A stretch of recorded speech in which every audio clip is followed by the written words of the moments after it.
الحمد للہ وکفا وسلام علی عبادہ الذین اصطفى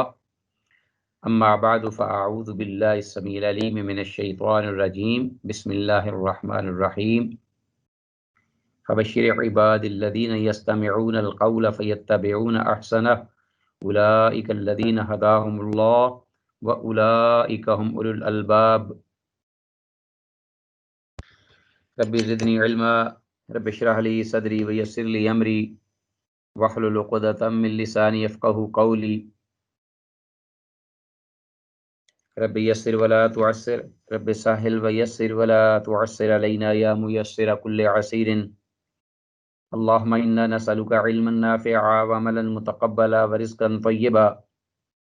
اللهم انا نعوذ بك من علم لا ينفعنا اللهم انفعنا بما علمتنا وعلمنا ما ينفعنا وزدنا علما اللهم انا نعوذ بك من علم لا ينفع ومن قلب لا يخشع ومن نفس لا تشبع ومن دعوة لا يستجاب لها آمین یا الہ العالمین۔ عزیز طلبہ، آتے ہیں آج کے سبق کی جانب، اور ہمارے پاس اس سبق کی پہلی حدیث جس کا نمبر ہے 640، جس کا عنوان ہے مسجد میں عبادت کے لیے جانے اور بازار میں خرید و فروخت کے لیے جانے میں فرق۔ عنوان ظاہر ہے، اس حدیث میں یہ ذکر کیا گیا ہے کہ مسجد اللہ کی عبادت گاہ ہے، اور جیسا کہ دیگر احادیث میں بھی الفاظ ہیں کہ احب البلاد الی اللہ مساجدہا، کہ اللہ کی بارگاہ میں سب سے زیادہ محبوب جو جگہ ہے وہ زمین میں مسجد ہے، اللہ کی مسجد۔ وابغض البلاد الی اللہ اسواقہا، اور سب سے زیادہ نفرت والی جگہ جو اللہ کی بارگاہ میں ہے، اللہ کے ہاں، اس کی زمین میں وہ بازار ہیں۔ اور یہ فرق بالکل واضح ہے، انڈرسٹوڈ ہے کہ مسجد عبادت کے لیے ہے، اور بازار اس میں آپ دیکھتے ہیں کہ دنیاوی ایک تو کاروبار، مشاغل ہیں، مصروفیات ہیں، پھر وہاں مرد و زن کا جو اختلاط ہے وہ بھی، اور پھر ایسے واقعات، لڑائی جھگڑا، مار کٹائی، پھر جھوٹ سچ، سب یہ چیزیں جو ہیں بازاروں میں ہوتی ہیں، تو شیطان بہت زیادہ انوالو ہوتا ہے وہاں، جبکہ فرشتے مسجد میں ہوتے ہیں اور ان کا غلبہ ہوتا ہے اللہ کی عبادت گزار لوگوں کا، اللہ کے ذکر کا، اللہ کی حمد و ثنا کا۔ تو اگرچہ حدیث سند کے اعتبار سے یہ ضعیف ہے، لیکن بہرحال موضوع اس کا یا جو بھی اس کے اندر مفہوم ہے وہ اس کا انکار نہیں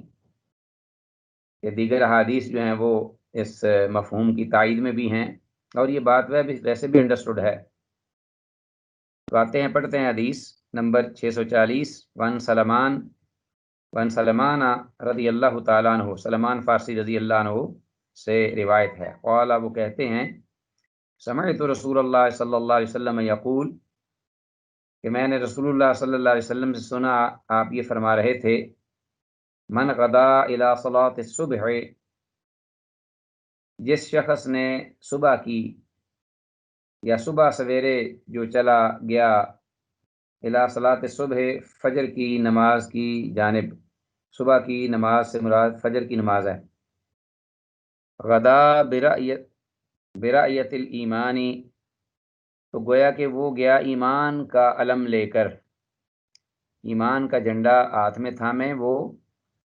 مسجد میں نماز فجر کی ادائیگی کے لیے گیا، گویا ایمان اس کے ساتھ ہے۔ ومن غدا الی السوق، اور جو شخص گیا بازار کی جانب صبح یعنی پہلے اس نے ابتدا کی اپنی بازار کی، دنیاوی کاموں میں، مشاغل میں، مصروفیات میں ابتدا بازار میں جانے کی، تو غدا برأیت ابلیس، تو وہ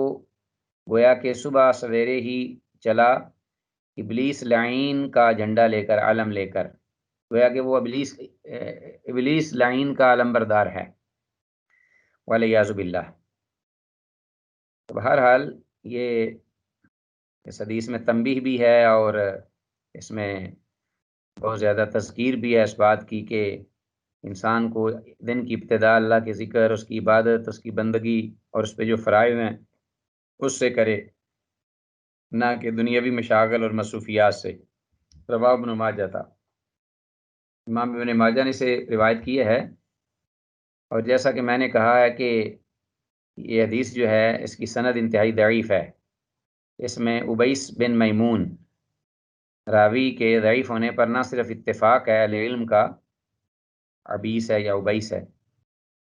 بلکہ بقول امام حیثمی رحمہ اللہ یہ شخص ضعیف بھی ہے اور متروک بھی ہے محدثین کے ہاں۔ تو اس اعتبار سے یہ حدیث سند کے اعتبار سے صحیح نہیں ہے۔ آتے ہیں عزیز طلباء، حدیث 641 نماز کے لیے اذان کی قیامت تک کے لیے مشروعیت۔ اذان کا باب شروع ہو گیا ہے، کتاب الاذان، اور یہ جو حدیثیں آ رہی ہیں ان حدیث میں اذان کی صفت، اذان کب مشروع ہوئی اور اس کی ابتدا کیسے ہوئی، اس بارے میں انشاءاللہ ہم مطالعہ کریں گے حدیث کا۔ تو سب سے پہلے یہ ذہن میں رکھ لیجئے کہ یہ اذان قیامت تک کے لیے ہے، اور یہ اس کی ابتدا عہد رسالت مآب صلی اللہ علیہ وسلم سے ہوئی۔ تو آتے دیکھتے ہیں، پڑھتے ہیں۔ انس بن مالک رضی اللہ تعالیٰ عنہ سے روایت ہے، عن انس قال ذکروا النار والناقوس، کہ لوگوں نے ذکر کیا آگ جلانے کا اور ناقوس سینگ بجانے کا۔ تو کس کے لیے؟ عبادت کے لیے جمع ہونے کی غرض سے، کیونکہ مدینہ میں جب رحمت للعالمین آئے تو اس وقت کوئی خاص عبادت کے لیے اکٹھا کرنے کے لیے عام اعلان ہی کیا جاتا تھا، یا کوئی ایسی آواز برتن بجا کر، یا کوئی جسے نوبت کہتے ہیں نوبت بجا کر، تاکہ لوگوں کو مطلع کیا جائے کہ اذان کا وقت ہو گیا ہے، یا جیسا کہ آگے حدیث آ رہی ہے کہ وہ لوگ ایک دوسرے کو مطلع کرتے کہ آؤ بھئی ٹائم ہو گیا نماز کا، اور مل کر وہ اندازے سے سارے جو ہیں وہ مسجد میں آ جاتے تھے۔ لوگوں نے آگ جلانے اور ناقوس سینگ بجانے کا، یہ سینگ سے آواز آتی ہے نا، جیسا کہ آپ دیکھتے ہیں کہ بعض لوگوں کے پاس بجانے کے لیے سینگ ہوتے ہیں، خاص طور پر ملنگ جو ہیں وہ ان کا استعمال کرتے ہیں، جانوروں کے سینگ، ہرن وغیرہ خاص طور پہ، تو اس کی آواز بڑی بلند ہوتی ہے۔ فذکروا الیہود والنصارى، پھر انہوں نے خود ہی ذکر بھی کیا صحابہ نے کہ یہ تو یہودیوں اور عیسائیوں کا انداز ہے اور طریقہ کار ہے۔ آگ تو ہے زیارس کی نسبت مجوسیوں کی جانب ہے، اور ناقوس وغیرہ جو ہے وہ نصارہ سینگ وغیرہ بجاتے ہیں یہود۔ فامر بلال، حضرت بلال رضی اللہ تعالیٰ عنہ کو حکم دیا گیا، جو کہ مؤذن تھے رسول اللہ صلی اللہ علیہ وسلم کے، ان یشفع الاذان، کہ وہ اذان کے الفاظ کو 2 بار کہے، وہ جملے جو اذان میں ہیں ان کو جوڑا جوڑا کر کے ان کو کہے۔ وَأَن يُوتِرَ الْإِقَامَةَ، اور اقامت جو ہے وہ اکہری کہے، ایک ایک کلمہ کر کے، ایک ایک جملہ، وہ 2 نہیں، اقامت ایک ایک جملہ ہے جبکہ اذان 2 جملے ہیں، الفاظ وہی ہیں تقریباً۔ قال اسماعیل فذکرتہ لایوب، اسماعیل رحمہ اللہ کہتے ہیں کہ میں نے اس بارے میں ایوب سے ذکر کیا۔ فقال الا الاقامہ، تو انہوں نے صراحت کر دی کہ اقامت کے سوا باقی جو الفاظ ہیں نا، قد قامت الصلاۃ، قد قامت الصلاۃ، یہ 2 بار پڑھے جائیں گے، اقامت کے الفاظ 2 بار ہی پڑھے جائیں گے اذان کی طرح، جبکہ بقیہ اقامت جو ہے وہ ایک ایک جملہ ہوگی اذان کے برعکس۔ یہ حدیث ہمارے سامنے حضرت انس بن مالک رضی اللہ عنہ کی، کہ قریباً الفاظ وہی ہیں، اذان 2 بار ہوگی اور اقامت جو ہے وہ 1 بار، سوائے قد قامت الصلاۃ اور قد قامت الصلاۃ کے۔ متفق علیہ، اس حدیث کو امام بخاری امام مسلم نے روایت کیا ہے۔ حدیث 642 مکمل اذان کے مسنون الفاظ۔ حضرت ابو محذورہ رضی اللہ تعالیٰ عنہ جو تھے وہ بھی مؤذن تھے عہد رسالت صلی اللہ علیہ وسلم میں، اور حضرت بلال بھی تھے رضی اللہ تعالیٰ عنہ، اور یہ باری باری اذانیں دیا کرتے تھے۔ تو یہ حدیث جو ہے وہ حضرت ابو محذورہ رضی اللہ تعالیٰ عنہ سے مروی ہے۔ قال، وہ کہتے ہیں القى علی رسول اللہ صلی اللہ علیہ وسلم التأذین، کہ رسول اللہ صلی اللہ علیہ وسلم نے اذان کے الفاظ مجھ پر ڈالے۔ کیا مطلب؟ مجھے سکھلائے، مجھے بتلائے، میرے سامنے کہے۔ ہوا بنفسی، خود آپ اپنی ذات کے ساتھ، یعنی آپ صلی اللہ علیہ وسلم نے از خود اذان کے الفاظ مجھے سکھلائے، مجھے بتلائے، مجھے ان کی بابت خبر دی۔ فقال، تو فرمایا، کیا اللہ کے رسول صلی اللہ علیہ وسلم نے فرمایا؟ تو گویا یہ اذان، آپ سے اذان دینے کی کوئی دلیل تو نہیں ملتی کہ آپ نے اذان دی ہو یا کہی ہو کبھی، لیکن آپ صلی اللہ علیہ وسلم نے یہ خود اذان کے الفاظ کہہ کر صحابہ یعنی اپنے مؤذنین کو سکھلائے ہیں۔ یہ دلیل ہے اس بات کی۔ تو آپ صلی اللہ علیہ وسلم نے فرمایا، قل، کہو اے ابو محذورہ، یہ کہو، اللہ اکبر اللہ اکبر، اللہ بہت بڑا ہے، اللہ بہت بڑا ہے، اللہ اکبر اللہ اکبر، اللہ بہت بڑا ہے، اللہ بہت بڑا ہے، اشہد ان لا الہ الا اللہ، میں گواہی دیتا ہوں کہ اللہ کے سوا کوئی معبود برحق نہیں، اشہد ان لا الہ الا اللہ، میں گواہی دیتا ہوں کہ ایک اللہ کے سوا کوئی معبود برحق نہیں، اشہد ان محمد الرسول اللہ، تو میں گواہی دیتا ہوں کہ بے شک محمد صلی اللہ علیہ وسلم اللہ کے رسول ہیں، اشہد ان محمد الرسول اللہ، میں گواہی دیتا ہوں کہ بے شک محمد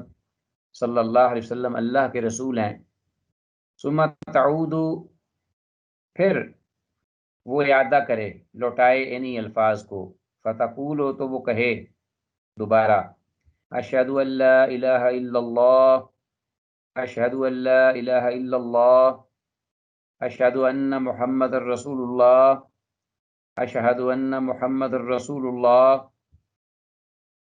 وہی ترجمہ ہے ان الفاظ کا، حی علی الصلاۃ، آؤ نماز کی جانب، حی علی الصلاۃ، آؤ نماز کی جانب، حی علی الفلاح، آؤ کامیابی کی جانب، حی علی الفلاح، آؤ کامیابی کی جانب، اللہ اکبر اللہ اکبر، اللہ بہت بڑا ہے، اللہ بہت بڑا ہے، لا الہ الا اللہ، اللہ کے سوا کوئی معبود نہیں۔ رواہ مسلم، اس حدیث کو امام مسلم نے اپنی صحیح میں روایت کیا ہے۔ تو عزیز طلبہ، یہ اذان، اس میں آپ دیکھیے کہ یہ اشہد ان لا الہ الا اللہ، اشہد ان لا الہ الا اللہ، اشہد ان محمد رسول اللہ، اشہد ان محمد رسول اللہ، یہ دوبارہ لوٹائے گئے ہیں۔ تو یہ ذرا ہلکی آواز میں کہے جائیں گے، آہستگی سے۔ تو اس کو ترجیع یعنی اذان کو دہرانا بھی کہتے ہیں۔ انشاءاللہ آگے بھی پڑھیں گے آپ، اس طرح کی احادیث، دیگر احادیث بھی آئیں گی کہ اذان کو لوٹانا، دہرانا، یہ بھی مسنون طریقہ ہے اور بالکل صحیح ہے۔ حدیث 643 یعنی 643، عہد رسالت صلی اللہ علیہ وسلم میں اذان اور اقامت میں فرق کیا تھا؟ عہد رسالت میں اذان اور اقامت میں فرق، ظاہر ہے کہ آپ سمجھ چکے ہوں گے کہ فرق معمولی ہے۔ پھر ذرا یہ بھی ہے کہ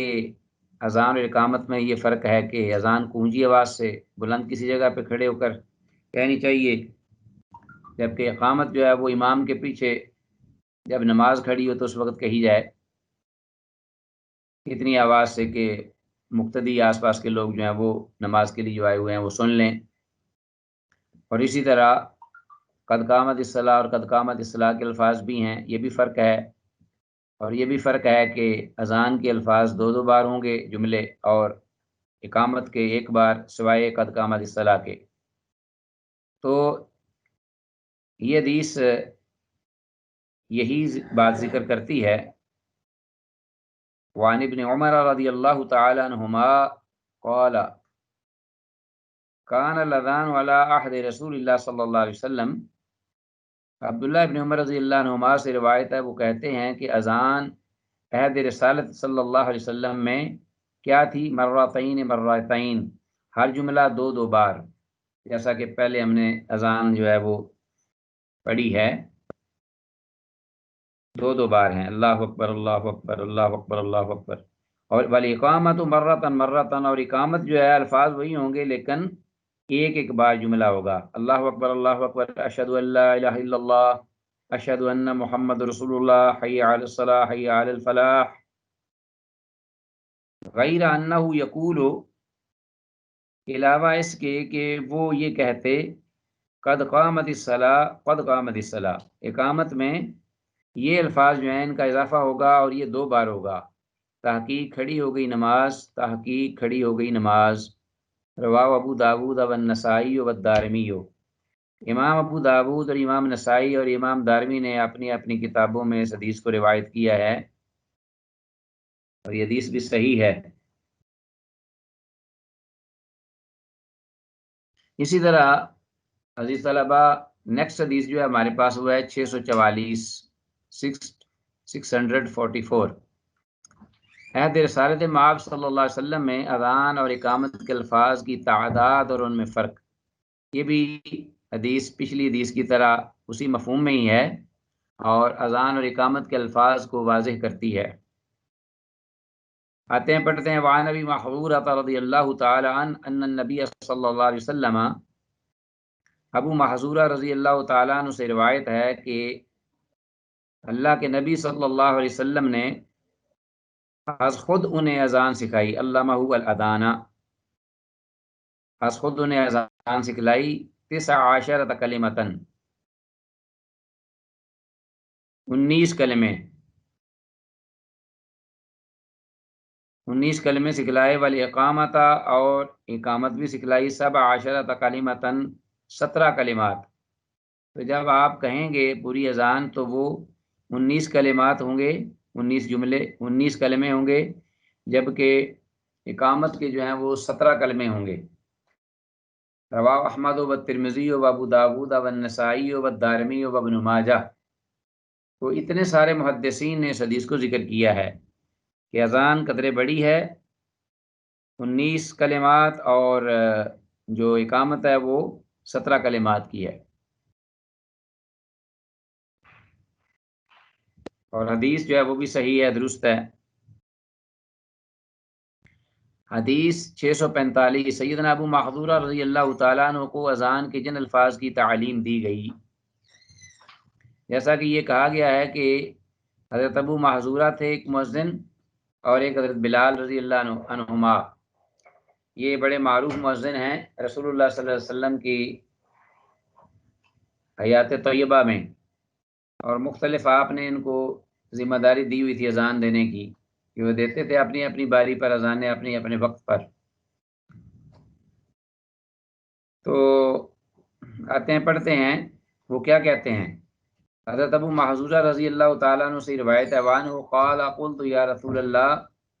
کہتے ہیں میں نے کہا اللہ کے رسول صلی اللہ علیہ وسلم، علمنی سنت الاذان، کہ اے اللہ کے رسول صلی اللہ علیہ وسلم مجھے تعلیم دیجئے مسنون اذان کی، سنت الاذان۔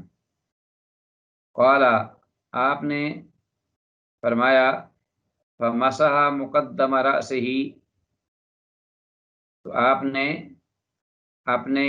چہرہ انور کا جو پیشانی تھی اس پر آپ نے ہاتھ پھیرا، رسول اللہ صلی اللہ علیہ وسلم نے سن کر۔ قال، اور فرمایا، تقول، تم یہ کہا کرو۔ اب یہ دیکھو حضرت ابو محذورہ رضی اللہ عنہ کو رسول اللہ صلی اللہ علیہ وسلم نے یہ تعلیم دی ہے۔ تقول، تم یہ کہا کرو، اللہ اکبر اللہ اکبر اللہ اکبر اللہ اکبر، ترفع بہا صوتک، یعنی ان الفاظ کے ساتھ اپنی آواز کو تم بلند کرو، اٹھاؤ، آواز کو اونچا رکھو کرو۔ ثم تقولو، پھر تم یہ کہو، اشہد ان لا الہ الا اللہ اشہد ان لا الہ الا اللہ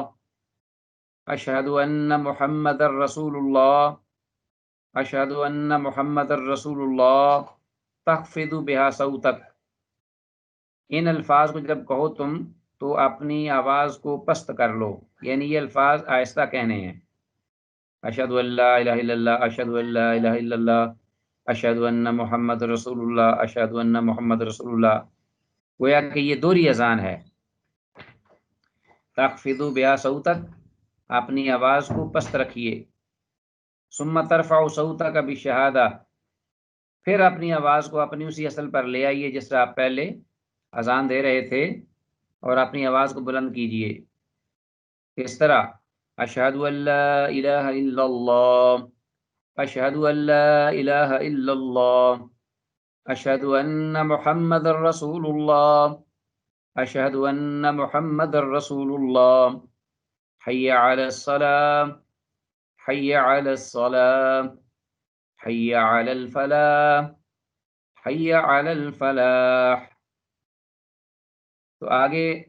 فرمایا آپ صلی اللہ علیہ وسلم نے یہاں تک آ کر، فَإِن كَانَ صَلَاةُ الصُّبْحِ، تو اگر صبح کی نماز ہو، یعنی صبح کی نماز کے لیے اذان دی جا رہی ہو، تو قلتا، تو آپ کہیں الصلاۃ خیر من النوم، نماز نیند سے بہتر ہے، الصلاۃ خیر من النوم، نماز بہتر ہے نیند سے، اللہ اکبر، اللہ اکبر، اللہ بہت بڑا ہے، اللہ بہت بڑا ہے، لا الہ الا اللہ، اللہ کے سوا کوئی معبود برحق نہیں۔ رواہ ابو داود، اس روایت کو امام ابو داود نے اپنی سنن نبی داود میں ذکر کیا، روایت کیا ہے۔ بہرحال یہ اذان بالکل صحیح ہے، مشروع ہے، اس کے الفاظ بھی صحیح درست ہیں، اور اس طرح امت مسلمہ اسے انہی الفاظ کے ساتھ اذان کہتی آئی ہے۔ لیکن اس حدیث کی سند ضعیف ہے کہ سند میں حارث بن عبید الیادی ضعیف راوی ہے، جبکہ امام نسائی رحمہ اللہ کی حدیث 634 کو امام ابن خزامہ رحمہ اللہ نے صحیح کہا ہے، جو اس سے ہمیں مستغنی کر دیتی ہے۔ تو ایسے اعتبار سے یہ حدیث تقریباً صحیح ثابت ہوئی، اور مفہوم کے اعتبار سے تو صحیح ہے، واللہ عالم۔ حدیث 646، اذان میں الصلاۃ خیر من النوم کے الفاظ کب کہے جائیں؟ جیسا کہ پچھلی حدیث میں ہم نے پڑھا ہے کہ یہ صبح کی نماز کے لیے الفاظ خاص ہیں، تو اس حدیث میں الگ اس بات کا ذکر ہوا ہے۔ وعن بلال رضی اللہ تعالی عنہ قال قال علی رسول اللہ صلی اللہ علیہ وسلم، حضرت بلال رضی اللہ تعالیٰ عنہ یہ دوسرے مؤذن ہیں اللہ کے رسول صلی اللہ علیہ وسلم کے، یہ ذہن میں رکھیے گا، حضرت ابو محذورہ اور حضرت بلال رضی اللہ تعالیٰ عنہما۔ حضرت بلال رضی اللہ عنہ سے روایت ہے، کہتے ہیں قال علی رسول اللہ صلی اللہ علیہ وسلم، مجھے اللہ کے رسول صلی اللہ علیہ وسلم نے فرمایا، لا تثوبن فی شیء من الصلاۃ الا فی صلاۃ الفجر، لا تثوبن، کبھی ہرگز نہ تصویب کرنا، فی شیء، کچھ بھی، کسی چیز میں بھی، من الصلوات، نمازوں میں سے، الا فی صلاۃ الفجر، سوائے نماز فجر میں۔ وہ نماز فجر کی جو اذان ہے، نماز فجر کی نماز کے لیے جو اذان دی جائے گی، اس میں تصویب جو ہے وہ آپ نے کرنا ہے۔ یہ تصویب جو ہے وہ اس لیے ہے کہ لوگ اس وقت سوئے ہوتے ہیں رات کو، اور ان کے لیے اٹھنا بہت ہی مشکل ہوتا ہے گہری نیند میں، خاص طور پر سردیوں کی لمبی راتیں اور نرم اور گرم لحاف میں جب لوگ اپنے منہ دے کر سوئے ہوتے ہیں، تو ان کے لیے اٹھنا تو بہت ہی مشکل ہوتا ہے اس وقت۔ تو یہ حکمت ہے اس میں کہ اس اذان میں اضافہ کیا جائے کہ بھئی یہ جو آپ کی نماز ہے یہ بہت ہی بہتر ہے آپ کی نیند سے، الصلاۃ خیر من النوم، نماز نیند سے بہتر ہے، کیونکہ اللہ کی طرف ذکر اور اللہ کی عبادت کی جانب ایک بلاوا ہے، جبکہ نیند جو ہے وہ اس سے غفلت کی ایک علامت ہے، سستی اور کوتاہی کی۔ رواه ترمذی و ابن ماجہ، تھا امام ترمذی اور امام ابن ماجہ نے اپنی اپنی کتابوں میں سے روایت کیا ہے۔ وقال الترمذی، اور امام ترمذی رحمہ اللہ کہتے ہیں، ابو اسرائیل الراوی لیس هو بذاک القوی عند اہل الحدیث، اس کی سند میں ابو اسرائیل راوی جو ہے وہ محدثین رحمہم اللہ کے ہاں زیادہ مضبوط نہیں، قوی نہیں، یعنی وہ ضعیف ہوا، اگر قوی نہیں تو ضعیف ہے۔ تو اس کی وجہ سے جو حدیث ہے وہ بھی ضعیف ہوئی من حیث الاسناد، سند کے اعتبار سے۔ باقی یہ بات انڈرسٹوڈ ہے کہ یہ تصویب جو ہے وہ فجر کی نماز میں ہی ہوتی ہے، کوئی دن کی کسی اور نماز کے وقت جو اذان کہی جائے اس میں اس کا کوئی تصور نہیں ہے اور نہ ہی کوئی اس کی ضرورت ہے۔ اس حدیث کی سند کمزور ہے، جیسا کہ امام ترمذی رحمہ اللہ نے خود صراحت کر دی ہے، اور حدیث میں تصویب سے مراد ہے اذان میں الصلاۃ خیر من النوم کی کلمات کا اضافہ یا کہنا۔ واللہ عالم۔ حدیث 647 647 اذان کے الفاظ ٹھہر ٹھہر کر جبکہ اقامت قدرے جلدی کہنی چاہیے۔ وعن جابر رضی اللہ تعالی عنہ ان رسول اللہ صلی اللہ علیہ وسلم قال لبلال، حضرت جابر رضی اللہ عنہ سے روایت ہے کہ رسول اللہ صلی اللہ علیہ وسلم نے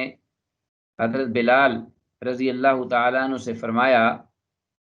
اذا اذنت فترسل، جب تو اذان کہے تو اذان کو آہستہ آہستہ کہو، آہستہ الفاظ کے ساتھ، ٹھہر ٹھہر کر، لمبا کر کے، سوز کے ساتھ، اونچی آواز کے ساتھ، تاکہ دور دور تک آواز جائے اور لوگ آہستہ آہستہ سن لیں اور بیدار ہوں اور متنبہ ہوں اس ندا کی جانب۔ وَإِذَا أَقَمْتَ فَاحْذُرْ، اور جب تم اقامت کہو تو پھر ذرا قدرے جلدی الفاظ کو ادا کر، حذر یعنی ذرا تیزی سے پڑھنا الفاظ کو، اس لیے کہ نماز کھڑی ہے اور لوگ جو حاضر ہیں وہ امام کے پیچھے ہیں، اور اس کو اقامت کو لٹکا کر یا آہستہ کہنا یا اس کو لفظ لفظ کر کے لمبا کرنا، اس کا کوئی نہ ضرورت ہے نہ مقام ہے۔ وَجْعَلْ بَيْنَ اذانِكَ وَإِقَامَتِكَ، اور کر رکھ کیا فرق یا فاصلہ یا وقت، وجعل اور رکھ بین اذان کا اپنی اذان کے درمیان، و اقامت کا اور اپنی اقامت کے درمیان، قدر ما یفرغ الآکل من اکلہ، اتنا فاصلہ، اتنا وقفہ کہ قدر ما یفرغ الآکل، کہ کھانا کھانے والا جو ہے وہ فارغ ہو سکے، من اکلہ اپنے کھانے سے۔ اذان ہو گئی، ٹائم موسع ہے، یہ مغرب کے علاوہ کا جو ٹائم ہے یا اوقات ہیں اس کے سلسلے میں یہ بہرحال اللہ کے رسول صلی اللہ علیہ وسلم کی یہ ہدایت ہے، رہنمائی ہے، کیونکہ مغرب کی نماز جو ہے اس میں اتنا موسع وقت نہیں ہوتا اس حد تک کہ 2 رکعتیں پڑھی جا سکیں بس، کیونکہ وہ بھی اس لیے کہ بین کل اذان و اقامت رکعتان، کہ ہر اذان اور ہر نماز کے درمیان، ہر جو نماز ہے اس کی اور اقامت اس کی اقامت اور اذان کے درمیان کم از کم 2 رکعت نفل جو ہیں اس کا وقفہ ہونا چاہیے۔ اللہ اکبر۔ تو یہ اس کے علاوہ جو موسع وقت ہے بقیہ 4 نمازوں کا، اس کا یہ رسول اللہ صلی اللہ علیہ وسلم نے اندازہ ذکر فرمایا ہے کہ اتنا کم از کم ہونا چاہیے کہ اگر کوئی کھانا کھا رہا ہے تو اذان سن کر وہ کھانے سے فارغ ہو سکے اور نماز کو پا سکے، والشارب من شربہ، اور پانی پینے والا جو ہے وہ اپنے پینے سے فارغ ہو سکے، والمعتصر، اور جسے پیشاب آیا ہوا ہے، بوجھل ہوا ہے، پیشاب کو کرنے کے لیے بےتاب ہے، وہ اذا دخل لقضاء حاجتہ، جب وہ داخل ہو اپنی قضاء حاجت میں تو قضاء حاجت سے فارغ ہو سکے وہ، والمعتصر اذا خلا لقضاء حاجتہ، اور قضاء حاجت کرنے والا اپنی قضاء حاجت سے فارغ ہو سکے اذان کے بعد۔ ولا تقوموا حتى ترونی، اور تم نماز کے لیے نہ کھڑے ہوا کرو باجماعت پڑھنے کے لیے یہاں تک کہ مجھے تم دیکھ لو، یعنی جب میں آ جاؤں سامنے اپنے گھر سے، اپنے حجرہ مبارک سے، اور تم مجھے دیکھ لو تو اس وقت کھڑے ہوا کرو، میرے آنے سے پہلے ابھی میں ظاہر نہیں ہوا، گھر میں ہی ہوں، حجرے میں ہوں،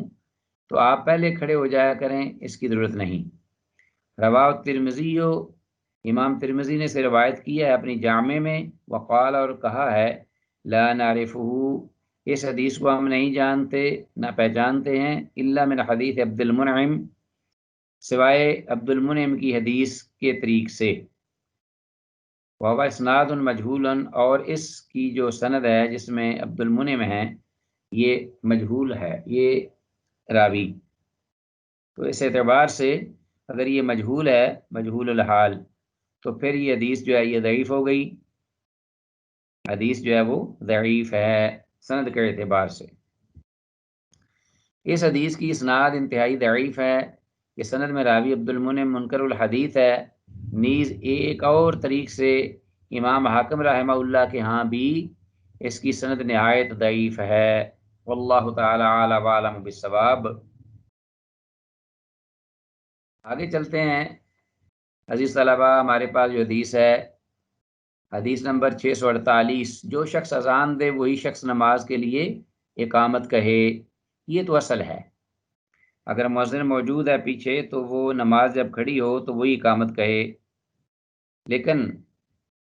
اسے اولیت حاصل ہے، لیکن اگر وہ نہیں کہتا تو وہ کسی کو کہہ دے خود، اگر خود نہیں کہنا چاہے اقامت تو پھر وہ اپنا کوئی بنا لے نمائندہ، نائب اذان کہنے کے لیے، تو وہ اس کی طرف سے اذان کہہ دے گا، یا پھر امام خود جو ہے وہ ضرورت تو وہ خود امام جو ہے وہ اقامت کہہ لے۔ اس بارے میں حدیث جو ہے وہ زیاد بن حارث صداعی رضی اللہ تعالی عنہ سے ہے، عن زیاد بن الحارث الصداعی رضی اللہ تعالی عنہ قال امرنی رسول اللہ صلی اللہ علیہ وسلم، وہ کہتے ہیں کہ مجھے حکم دیا رسول اللہ صلی اللہ علیہ وسلم نے، ان اذن فی صلاۃ الفجر، کہ یہ کہ تو فجر کی نماز کی اذان دے، فجر کی اذان کی نماز، فجر کی نماز کی اذان دے، فاذن تو کہتے ہیں کہ آپ صلی اللہ علیہ وسلم کی ارشاد مبارک پر میں نے اذان دی، فاذنت، فاراد بلال ان یقیم، تو حضرت بلال رضی اللہ تعالیٰ عنہ نے ارادہ کیا کہ وہ اقامت کہیں، ان یقیمہ، کیونکہ وہ معمول انہی کا تھا کہ وہ اذان دیتے تھے اور وہی اقامت کہتے تھے، لیکن اس دن آپ صلی اللہ علیہ وسلم نے زیاد بن حارث صدائی کو کہا کہ وہ اذان دیں، تو انہوں نے اذان دے دی، تو بالکل جائز ہے، درست ہے، اذان دی جا سکتی ہے، کوئی اور دے سکتا ہے، اگر مؤذن جب وہ موجود نہ ہو یا مؤذن خود کہہ دے کہ اذان دے دو، یا وہ ذرا لیٹ ہو جائے کسی وجہ سے تو دوسرا اذان دے دے، تو پھر وہی مقیم اقامت کہے گا۔ تو بلال رضی اللہ تعالیٰ عنہ نے اپنے معمول کے مطابق یہ ذہن میں رکھا کہ اقامت میں ہی کہہ دوں، تو فقال رسول اللہ صلی اللہ علیہ وسلم، اللہ کے رسول صلی اللہ علیہ وسلم نے فرمایا، ان اخا صدائن،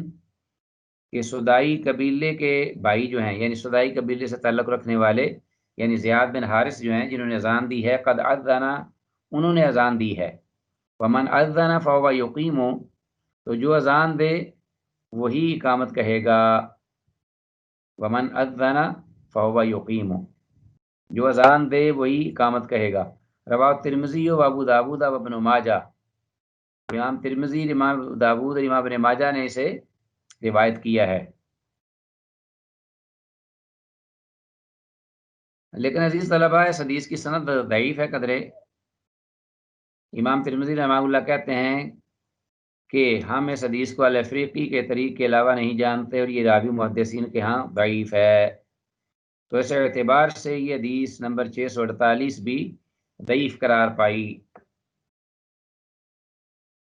حدیث 649، مدینہ طیبہ میں اذان کی ابتدا، اور یہ ہمارے آج درس کی آخری حدیث ہے، اللہ کے فضل و کرم سے اور اس کی توفیق سے پڑھتے ہیں اس حدیث کو، کہ مدینہ منورہ میں اذان کی ابتدا کیسی ہوئی۔ وعن ابن عمر رضی اللہ تعالی عنہما، عبداللہ ابن عمر رضی اللہ عنہما سے روایت ہے، قال، وہ کہتے ہیں، کان المسلمون، مسلمان تھے، ہی نا قادم المدینہ، جب آئے مدینہ منورہ میں، مہاجرین مسلمان جب آئے مدینہ منورہ میں، یجتمعون، وہ اکٹھے ہوا کرتے تھے،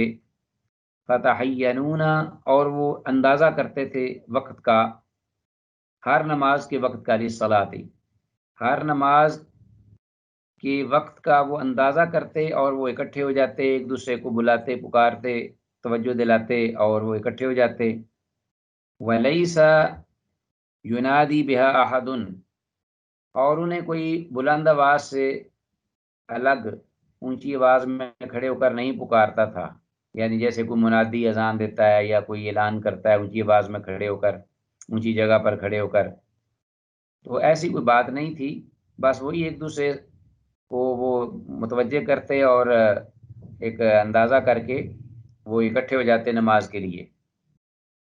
فَتَكَلَّمُوا يَوْمًا فِي ذَلِكَ، تو ایک دن انہوں نے اس بارے میں آپس میں گفتگو کی، کیونکہ معاملہ بڑا اہم تھا اور یہ ابتدا بھی تھی، اس سے پہلے کوئی ایسا سوائے یہودیوں رسائیوں کے اور کوئی طریقہ نہیں تھا۔ تو وہ یہی کہہ رہے تھے کہ ہم ان کا طریقہ کیوں آزمائیں یا کیوں استعمال میں لائیں جب تک کہ اللہ کی طرف سے کوئی رہنمائی نہ مل جائے اور رسول اللہ صلی اللہ علیہ وسلم اس کی وضاحت نہ فرما دیں۔ وقال بعضهم، تو اب انہوں نے جب آپس میں گفتگو شنید کی اس بارے میں بیٹھ کر، اللہ کے رسول صلی اللہ علیہ وسلم نہیں تھے اس میں، تو فقال بعضهم اتخذوا مثل ناقوس النصارى، تم بھئی پکڑ لو ایک ناقوس نصارہ کی طرح، یعنی عیسائی جو تھے وہ ناقوس بجاتے تھے۔ وقال بعضهم، اور بعد نے یہ کہا قرنن، ایک سینگ لے لو بھئی کسی جانور کا، ہرن وغیرہ کا، مثل قرن الیہود، یہودیوں کے اپنا سینگ کی طرح۔ تو عیسائی جو تھے وہ گھنٹی بجاتے، گھنٹیاں، ناقوس، جس طرح کہ آج کل آپ دیکھتے ہیں کہ ہندو معبد خانوں میں بت رکھے ہوتے ہیں اور وہاں گھنٹیاں بجتی ہیں، تو اسی طرح کی تقریباً وہ ناقوس گھنٹی وغیرہ ہوتی تھی جس کو بجاتے اور عیسائی جو ہیں اپنی عبادت کے لیے اکٹھے ہو جاتے۔ اسی طرح جو یہودی تھے وہ سینگ نما ایک چیز ہوتی تھی، اس میں پھونک مارتے تو وہ آواز آتی، اس کی آواز بجتی وہ باجے کی طرح بڑی اونچی آواز سے، جسے ناد بھی کہتے ہیں۔ ناد آج کل ملنگوں کے پاس ہوتی ہے اور وہ بجاتے ہیں۔ تو بعضوں نے کہا کہ یہودیوں کی طرح کا ہم کوئی سینگ پکڑنے لے لیں، کیونکہ یہی دو مثالیں ان کے سامنے تھیں پہلے، اپنی ان کی عبادت کا جو طور طریقہ تھا۔ فقال عمر، حضرت عمر بن خطاب رضی اللہ تعالیٰ عنہ بھی تھے، انہوں نے فرمایا اولا تبعثون رجلا ینادی بالصلاۃ، کیا نہیں تم بھیج سکتے کسی بھی ایک آدمی کو جو کہ نماز کے لیے پکارے، ندا کرے، آواز دے، اذان دے۔ اولا تبعثون، کیا نہیں تم بھیج سکتے رجلا کسی بھی آدمی کو، ینادی بالصلاۃ، جو نماز کے لیے ندا کرے، پکارے، اذان دے۔ اس پر فقال رسول اللہ صلی اللہ علیہ وسلم، اللہ کے رسول صلی اللہ علیہ وسلم نے فرمایا اب، یا بلال، اے بلال، قم، کھڑے ہو جو، فناد بالصلاۃ، تو نماز کے لیے پکاریے، آواز دیجئے، اذان دیجئے۔ متفق علیہ۔ تو حضرت بلال رضی اللہ تعالیٰ عنہ چونکہ آواز میں بلند آواز رکھتے تھے اور آواز بھی اچھی تھی ان کی، تو مؤذن کے لیے یہ ضروری ہے کہ وہ آواز اچھی نکالتا ہو اور بلند، تو وگرنہ مقصد فوت ہو جاتا ہے، کیونکہ لوگوں کو اطلاع کرنی ہے۔ آج کل چونکہ نیو ڈیوائسز ہیں، اپنا ٹیکنالوجی بہت ٹاپ پہ ہے اس وقت، لاؤڈ سپیکر بہتر سے بہتر اور ساؤنڈ سسٹم ہے ان کا، تو آج کل جو پست آواز والا ہے وہ بھی اذان دے سکتا ہے، لیکن یہ بات ضرور ہے کہ اذان دینے والے کی اذان کی آواز اچھی ہو، یعنی آواز اس کی بدی نہ ہو، بری نہ ہو۔ یہاں تک کہ سنا ہے کہ بعض لوگ جو تھے اذان سن کر ایمان لے آتے، اتنی انہیں آواز بھاتی، اتنا انہیں سرور ملتا اور اتنا ان کی جو روح ہے اور دل، ان کو سکون اور اطمینان حاصل ہوتا اذان سن کر، نماز آواز سن کر، اچھی آواز۔ اور یہ بھی آیا ہے کہ بعض لوگوں میں سے جو کہ منحرف ہوگا اسلام سے، یعنی اتنی بدی آواز کے ساتھ کسی نے اذان دی تو وہ اس کی ناپسندیدگی میں اس نے نعوذ باللہ والیاذ باللہ لا سمح اللہ لنا، اپنے اس دین کو چھوڑنے پہ وہ تیار ہو گیا، والیاذ باللہ۔ تو بہرحال یہ آواز یہ ایک فطری چیز ہے کہ انسان اچھی آواز سے متاثر ہوتا ہے اور اس کی طرف میلان رکھتا ہے۔ تو اگر شیطانی کاموں کے لیے، گانے بجانے کے لیے اچھی آوازوں والے گلوکار وغیرہ ہیں اور بڑی اس میں محنت کرتے ہیں، تو اذان کے لیے ایک بڑا مقام ہے، انشاءاللہ ہم آگے پھر پڑھیں گے، احادیث آئیں گی کہ اطول الاعناق یوم القیامت المؤذنون،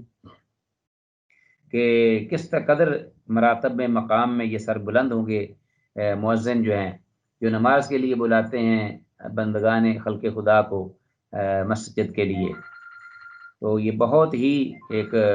باعث فضیلت اور باعث اجر و ثواب یہ عمل ہے۔ تو یہ آج کے سبق سے متعلقہ احادیث تھیں، اور ہم انہی احادیث پہ اکتفا کرتے ہیں اللہ کی توفیق سے، اور اللہ کی توفیق سے ہم انشاءاللہ جو نیا ہمارا سیمسٹر شروع ہوگا اس میں ہم ایک نئے انداز، نئے جذبے، نئے اخلاص کے ساتھ اللہ کی توفیق سے ہم ان احادیث کا آغاز کریں گے، اور جو کچھ سر دست سنا ہے، سمجھا ہے، دعا ہے کہ اللہ انہیں سمجھنے کی اور اس پر عمل پیرا ہونے کی توفیق دے۔ آج کے سبق کے حوالے سے جو سوالات ہیں وہ میں ذکر نہیں کر سکا، لیکن میں جو آپ کو سلائیڈ میں بھیجوں گا لیسن، اس میں یہ سوالات آج کے سبق میں وہ درج کر دوں گا انشاءاللہ، تو وہ ان کو نوٹ کر لیجئے گا۔ اور اس کے ساتھ ہی امتحان کے سلسلے میں وہی طریقہ کار ہوگا تقریباً۔ ابھی ہماری کل میٹنگ ہے انشاءاللہ، اس میں ہم آپ کو باقاعدہ مطلع کریں گے کہ کیا پروسیجر ہے ایگزام کا، امتحان کا کیا طریقہ کار ہوگا، لیکن زیادہ تر تو وہی طریقہ ہے جو ہم نے پہلے جو امتحان ہوا ہے ہمارا اس میں ہم نے اپنایا ہے۔ تو اس میں، اور جیسا کہ ہم نے کچھ آپ کو اس سے متعلقہ مواد بھی فراہم کیا ہے کہ اس طریقے سے ہم چلیں گے، کوئز ہیں ان کے سوالات، ہفتہ وار کوئز، اور اسی طرح آپ کے جو اپنا پروجیکٹس ہیں، اور اسی طرح آپ کے اسائنمنٹس ہیں، اس کے 10-10 مارکس ہیں۔ وہ بھی میں نے کہا تھا کہ جو اسائنمنٹ ہے اسی کا موضوع وہی آپ کا اس لیکچر کا ہوگا جو کہ آپ پروجیکٹ میں پیش کریں گے۔ تو اس کے ساتھ یہ ہے کہ اپنا الگ ایک کوئز کا کویسچن ہوگا، غالباً 10 نمبر کا ہوگا، یہ مجھے ابھی پتہ نہیں ہے پورا کیا تقسیم ہوگی، اور اسی طرح وائیوا بھی ہوگا آپ کا جس طرح کہ پہلے ہوا ہے، اور اس میں انشاءاللہ یہ جو سوالات میں دے رہا ہوں ہر سبق کے آخر میں، ان سوالات سے زیادہ تر سوالات پوچھے جائیں گے، اور سر دست یہ ابھی پوچھنا ہے ہم نے، وہ ہم آپ کو بتائیں گے کہ سوالات کیا پہلا جو امتحان ہے اس میں جو سلیبس تھا پہلی ٹرم کا، اس میں سے بھی سوالات آئیں گے یا نہیں، یا اگر آئیں گے تو کتنے % آئیں گے، اور یہ تو بات ہے کہ یہ جو اب پڑھا ہے اس کے بعد زیادہ تر سوالات اسی میں سے ہوں گے۔ انشاءاللہ ایزی ہوگا، لیکن آپ نے اس کو دہرانے میں خاص طور پر جو سوالات دیے ہیں وہ، اور جو کوئز دیے ہیں میں نے ہفتہ وار، ان کو دیکھ لینا اچھی طرح، اور جو چھوٹی حدیث ہیں ان کو دیکھ لینا، یا خاص جو ٹرمز ہیں مسائل و احکام کے بارے میں ان کو دیکھ لینا۔ تو اسی سلسلے میں یہ سوالات انشاءاللہ پوچھے جائیں گے آپ سے۔ تو اللہ سے دعا ہے کہ اللہ تعالیٰ اخلاص دے اور ہمیں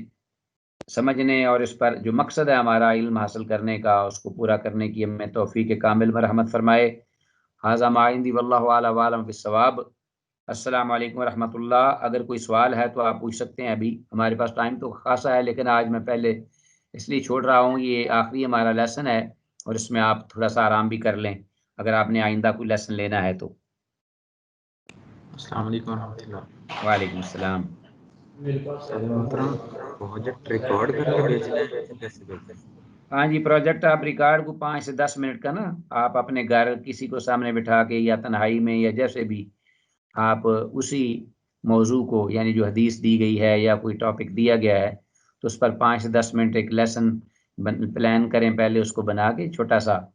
تو اس لیسن پلان کو سامنے رکھ لیں بے شک، تو اس کے مطابق آپ جو ہے وہ ڈیلیور کر دیں کہ اس حدیث میں یا اس ٹاپک میں یہ چیز ہے۔ تو جس طرح کہ ایک چھوٹا سا لیسن دیتے ہیں، سبق پڑھاتے ہیں، گویا کہ آپ سمجھ رہے ہیں کہ آپ کے سامنے شاگرد بیٹھے ہوئے ہیں اور آپ ان کو اس ٹاپک کے بارے میں بتا رہے ہیں۔ اور وہ چیز اس لیے میں نے دی، میں نے کہا کہ وہ آپ کا تیار شدہ ہوگا، کیونکہ آپ اسائنمنٹ بنا چکے ہوں گے، اس پر مواد بھی لکھ چکے ہوں گے، تو اسی کو آپ اپنے الفاظ میں ڈیلیور کر دیں بس۔ تو جتنا مختصر ہوگا، شارٹ ہوگا اور بڑا بامقصد ہوگا، ٹو دی پوائنٹ ہوگا، تو اتنا ہی اچھا ہے۔ تو 5 سے 10 منٹ تک آپ دیکھ سکتے ہیں۔ اور یہ بھی ہے کہ جب ہم سنیں گے تو اس کو یہ ہو سکتا ہے کہ ہم پورا ہی سنیں، اور یہ بھی ہو سکتا ہے کہ ہم کچھ حصہ اس کا سن لیں، یہ بھی ہو سکتا ہے اس کا کچھ حصہ شروع سے، کچھ درمیان سے، کچھ آخر سے سن لیں، یہ بھی صورت ہے۔ گویا کہ طرح اندازہ لگانا ہے کہ آپ کا انداز کیا ہے کوئی چیز ڈیلیور کرنے کا۔ السلام علیکم ورحمۃ اللہ۔ وعلیکم السلام۔ استاد محترم یہ بتا دیں کہ اس کو ہم آڈیو میں کر لیں ریکارڈ؟ آڈیو میں بھی کر لیں، بالکل کوئی اچھی بات ہے، بس مقصد تو یہ ہے کہ آواز آنی چاہیے بس، اور پتہ ہو کہ اصل کون سے۔ ویڈیو سائز جو ہے وہ، جی ویڈیو کا سائز بہت بڑا ہو جاتا ہے، جی بیز میں چلا ہاں، نہیں جاتا ہے، صحیح ہے بات، 7 بس سیکنڈ اوقات، کی ویڈیوز ہیں بیچ میں جاتی ہیں۔ بس اوقات وہ مسائل بھی، پرابلم بھی آتے ہیں اس میں۔ تو جی ٹھیک ہے، آپ بہت جیسے شکریہ۔ سمجھیں وہ تو کوئی مسئلہ نہیں ہے۔ اس کو طریقہ کار یا پروسیجر یا ٹائم وہ انشاءاللہ اس میں ہم طے کریں گے، آپ بتا دیجیے گا۔ السلام علیکم ورحمۃ اللہ وبرکاتہ۔ وعلیکم السلام ورحمۃ اللہ وبرکاتہ۔ استاد محترم، جو اسائنمنٹ ہمیں دی گئی ہے اس میں جو اہم نکات ہوتی ہے، حدیث، ترجمہ، اس کے بعد فوائد آپ بیان کرتے ہیں، تو ہاں جی، ہمیں کیا ایکسپلینیشن لکھنی ہے یا کیا کرنا ہے ایکسٹرا اسائنمنٹ میں؟ کیونکہ بس آپ نے کچھ تو ماشاء اللہ سے حدیث آپ نے پوری ہے نا، آپ نے تیار کر دیا، پی ڈی ایف تو ہمارے پاس موجود ہے، لیکن ہمیں ایکسٹرا کیا کرنا ہے کیونکہ ہم پہلی بار بنا رہے ہیں نا۔ ہاں، تو وہ بس یہی ہے کہ کم از کم یہ ہے کہ میں نے کہا تھا شاید 2 پیجز ہوں کم از کم، اور 3 پیجز زیادہ سے زیادہ۔ تو آپ نے یہی کرنا ہے کہ اس سے متعلقہ کوئی مٹیریل جو ہے آپ کو انٹرنیٹ سے مل جائے گا، آپ کو اس سے متعلقہ دیگر کتابوں میں، حدیثوں میں اس کی شرح، مثلا مشکات کی کوئی لے لیں، اس کی شرح اس میں آپ کو مل جائے گا، یا یہ حدیث دیکھیں کہ کون سی کتاب میں اور موجود ہے، کیونکہ ہر حدیث کے نیچے حوالہ آتا ہے نا، فلاں فلاں نے اس کو روایت کیا ہے، تو وہ حدیث جو ہے وہ اس کی طرف لے جائیں، وہ اپنا نیٹ میں چلی جائیں، وہ حدیث نکالیں، اور اس کی نیچے کوئی شرح ہوگی اردو کی، وہ اردو کی شرح جو ہے وہ اس سے کچھ پوائنٹ لکھ لیں، تو گویا کہ اپنی ایک ترتیب بنا کر اس کو کسی طریقے سے، مطلب یہ ہے کہ اس حدیث سے متعلقہ آپ نے مواد لانا ہے اپنی ترتیب سے، جس سے آپ اچھا مناسب سمجھیں، اس کی ہیڈنگز بنا لیں کوئی بھی، مطلب اور اس کی تھوڑی تھوڑی وضاحت ہو جائے، تشریح ہو جائے، شرح ہو جائے۔ تو یہی مقصد ہے بس، آپ کی پریکٹس ہو، اور آپ کو ذرا یہ ہے کہ انگیج کیا جائے اس حدیث یا اس ٹاپک میں، کہ آپ کو آگے بھی اگر آرٹیکل لکھنے ہیں، مضامین لکھنے ہیں تو کیسے لکھیں، ایک پریکٹس بھی ہوگی اور یہ کام بھی ہوگا آپ کا خاص۔ تو آج کل تو ماشاءاللہ مشکل ہی کوئی نہیں ہے، یہ لوگ پی ایچ ڈی کے تھیسس لکھ رہے ہیں جناب، دڑا دڑ نیٹ سے، کتب خانے سارے موجود ہیں، بکس انگلش میں بھی ہیں، اردو میں بھی ہیں، عربی میں بھی ہیں، تو جون سی زبان میں آپ کو ایزی لگے آپ اس میں سے آپ نکال کے کچھ سلسلے میں۔ تو باقی یہ چیزیں تو ضرور ہونی چاہیے، مثلا حدیث ہے اس کا سب سے پہلے ترجمہ آپ نے لکھنا ہے، ترجمے کے بعد آپ اس کی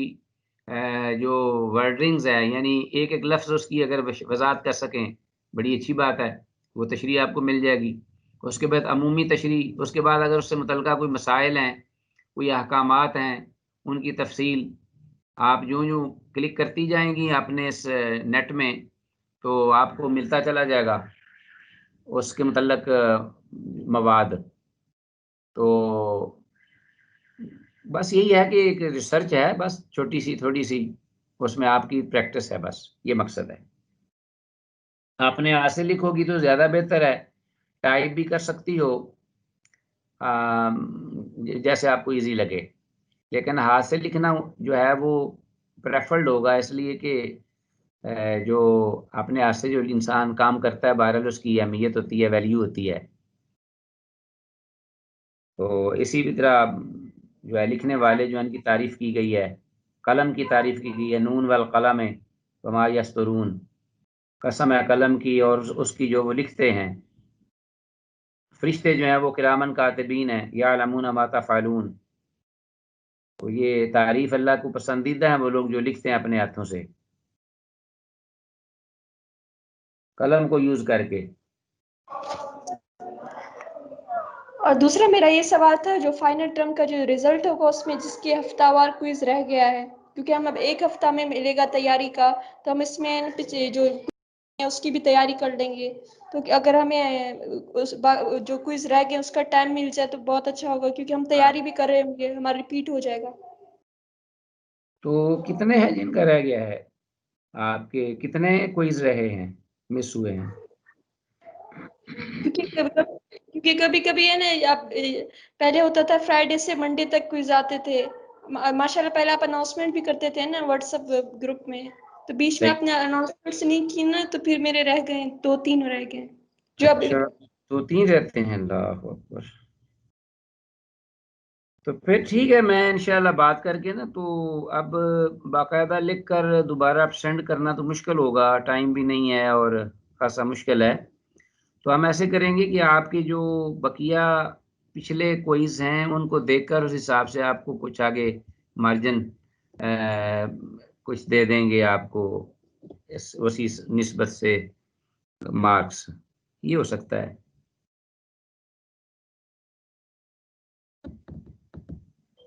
مثلا آپ کی ایوریج جو ہے 10 میں سے آپ کتنے لے رہی ہیں وہ دیکھ کے نا اوور آل، تو اسی حساب سے آپ کے وہ جتنے رہے ہیں وہ بتا دیجیے گا کتنے رہے ہیں. 2 بار رہے ہیں یا 3 بار؟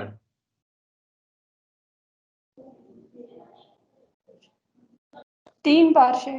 3 بار. اچھا چلیں ایگزیکٹ بتا دیجیے گا، تو اس کے مطابق ہم پھر یہ کریں گے کہ اب جو مسنگ ہوئی ہے اس کا ازالہ یہی ہو سکتا ہے کہ ہم آپ کے جو بقیہ مارکس ہیں ان کو دیکھیں گے، آپ کس طرح سے آپ نے وہ پہلے کوئز پیپر حل کیے ہیں اور کتنے کتنے مارکس لیے ہیں 10 آؤٹ آف 10، تو اسی طریقے سے کچھ اندازے سے ہم وہ مزید لگا دیں گے. بس یہ ایک صورت ہو سکتی ہے. میرے وہی رہ گئے جو لاسٹ ویکس میں جو 2 لیسنز کے تھے کوئز، وہ رہ گئے. تو آپ کے مارکس کیسے آئے ہیں؟ پہلے اچھے آئے ہیں، فل آتے رہے ہیں یا کبھی کوئی کم بھی ہوئے ہیں؟ 9 10 ایک میں 10 بھی آئے، 9 آتے ہیں. زیادہ تر 9 آئے ہیں. جی ہاں تو چلو تینوں میں 9 کر دیں گے ہم. ٹھیک ہے. اب کیا چاہیے آپ اور کو بتائیے.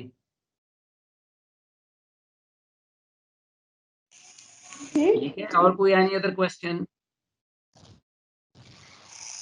سر میرے بھی اس جو کل والے کوئز تھے وہ رہ گئے تھے، بعد میں پتہ چلا. اچھا وہ دیکھ بھی لیا کرو نا بیٹا، وہ میں نے 2 دن دیے تھے، اب میرا خیال ہے زیادہ ٹائم دیا تھا میں نے، تو کبھی ہاں 1-2 دن بعد اپنی چیک کرنا چاہیے نا LMS کو. تو ہاں تو پھر آپ کے کتنے رہے ہیں کل اپنا ٹوٹل؟ ایک ہی رہا ہے؟ جی ایک رہا ہے. ہاں تو پچھلے آپ کے کوئز جو دیکھ کے نا اس کے حساب سے ہم اس کے بھی مارکس لگا دیں گے. ٹھیک ہے. ٹھیک ہے، جزاک اللہ خیر. Any other question?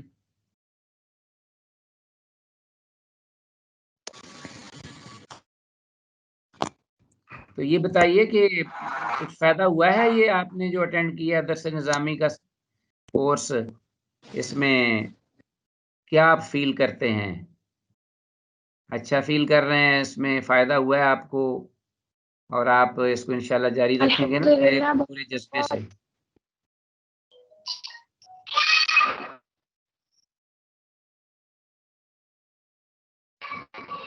الحمدللہ اچھا لگتا ہے کہ اللہ تعالیٰ نے ہمیں توفیق دی اور چنا کہ ہم اسلام کو پڑھ سکیں اور سمجھ سکیں. ماشاءاللہ ماشاءاللہ، بہت ہی بیٹا، یہ اتنا بڑا مقام ہے کہ یہ معمولی نہیں ہے. وہ روایات بعض آتی ہیں اگرچہ علماء انبیاء و بنی اسرائیل کا علماء امتی یا علماء امتی کا انبیاء بنی اسرائیل، کہ سند تو اس کی اپنی جگہ پہ دیکھ لیں گے کیسی ہے. بہرحال یہ الفاظ آئے ہیں کہ میری امت کے جو عالم ہیں علماء وہ بنی اسرائیل کے انبیاء کی طرح ہیں. تو گویا کہ وہ رسول آتے تھے نا بنی اسرائیل میں، تو ان کے پیچھے پھر انبیاء بھی آ جاتے تھے، کیونکہ نبوت کا سلسلہ ختم نہیں ہوتا تھا۔ تو اب چونکہ رسول اللہ صلی اللہ علیہ وسلم کے بعد کوئی نبی نہیں ہے، آپ آخری پیغمبر ہیں، آخری نبی ہیں، نبوت کا سلسلہ ختم ہو گیا ہے،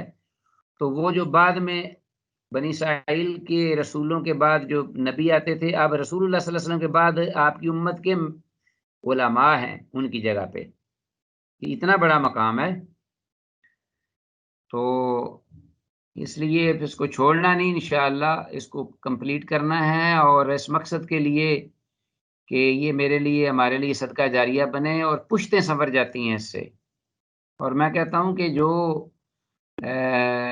خاتون ہے اس کا تو بہت ہی زیادہ رول ہوتا ہے قومیں بنانے میں، خاندان سنوارنے میں، اور اولادوں کی تربیت میں۔ تو مرد بیچارہ جو ہے وہ تو اس کی ہوتی تو ہے نگرانی، وہ کرتا ہے، فراہم بھی کرتا ہے وسائل، لیکن خود انوالو نہیں ہو سکتا کیونکہ اس کے مسائل دوسرے ذمہ داریاں ہوتی ہیں۔ تو جو گھر والی ہوتی ہیں خاتون، وہ بہت رول ادا کر سکتی ہیں اس میں۔ وہ جتنے بھی بڑے لوگ مرد انہوں نے مقام پایا ہے، خواہ وہ ائمہ ہیں، علماء ہیں، لیڈر ہیں، ان کے پیچھے عورتیں ہوتی تھیں، ان کی مائیں، جو کہ ان کی تربیت کرتی اور انہیں اس راہ کی طرف لے جاتی تھیں۔ تو اس لیے اس نیت سے بھی آپ پڑھیں کہ سب سے پہلے ہم نے اپنے گھر کو اپنا یہ تعلیم دینی ہے کہ وہ سب اللہ کے اور اس کے پیغمبر کی جو تعلیمات ہیں اس سے وہ آراستہ ہوں، پیراستہ ہوں اس زیور سے۔ وما توفیقنا الا باللہ۔ چلیں اب کوئی سوال اور نہیں تو پھر انشاءاللہ اللہ کی دعا کہ اللہ کی بارگاہ میں اس دعا کے ساتھ کہ اللہ تعالی ہم سب کو ثابت قدم رکھے اور اس میں اخلاص دے۔ وآخر دعوانا ان الحمد للہ رب العالمین۔ السلام علیکم ورحمۃ اللہ وبرکاتہ۔